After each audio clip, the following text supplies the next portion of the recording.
who we are in the biggest scheme of things unfolds in this gorgeous passage. God's beloved children, and children by choice, children by adoption and grace. It's that same deep part of the identity, the very identity and being of God, and our own identity as the people with whom God dwells, the people in whom God abides. So friends, Merry Christmas.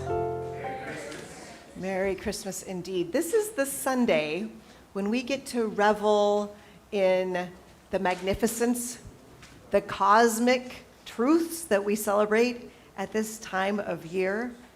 And we do so with our creche still in front of us, reminding us of the breadth of this experience that is Christmas. It's also the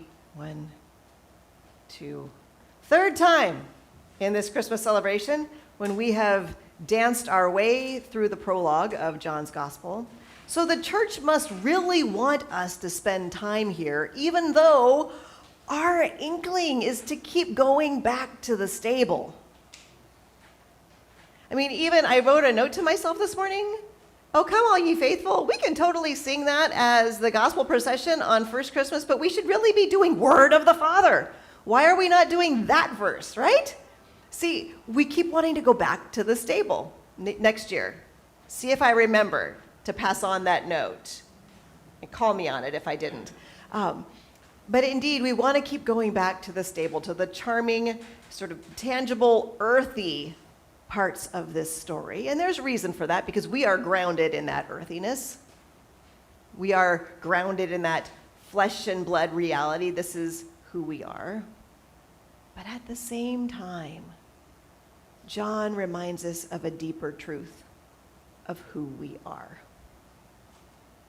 And paired with that glorious passage from Galatians, we're reminded that who we are, God's beloved children, and children by choice, children by adoption and grace.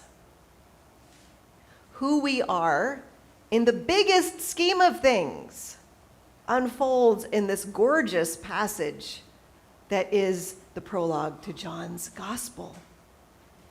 And we're reminded that even though we who are anchored in linear time keep wanting to go back to the stable, the deeper truth is not simply what happened in a point in time in history, but in the heart of God, the time before time.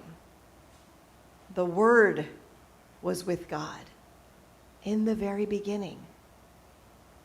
That this salvation and love, this intimate relationship that God unfolds in this scene, has always been so.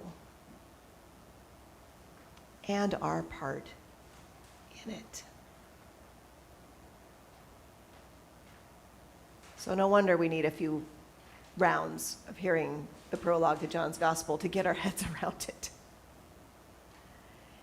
Indeed, we hear in John's Gospel that the Word became flesh and lived among us. But I'm going to remind you that that verb for lived is meno. It's the abiding verb, the dwelling, tabernacling verb. It's the same verb that we'll hear at the end of John's Gospel when John is promising that in that beautiful prayer, we always hear it in Eastertide, some part of the high priestly prayer on the last night of his life, when he's got us abiding in him and him abiding in the Father and the Father. I mean, that whole part where you think John really could have used an editor. That part, it's the same verb. It's that same deep part of the identity, the very identity and being of God, and our own identity as the people with whom God dwells, the people in whom God abides. And it has ever been so.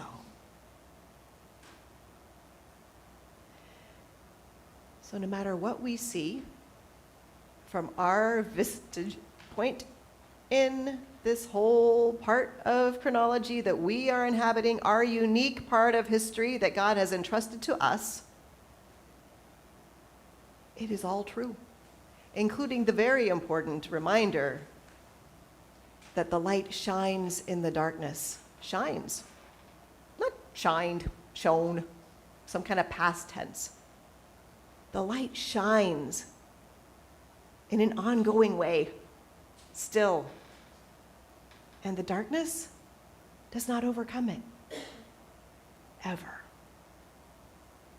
Now, it is absolutely our part to proclaim this good news. It is absolutely our part to do this work of light and life and love in this part of history that God has entrusted to us.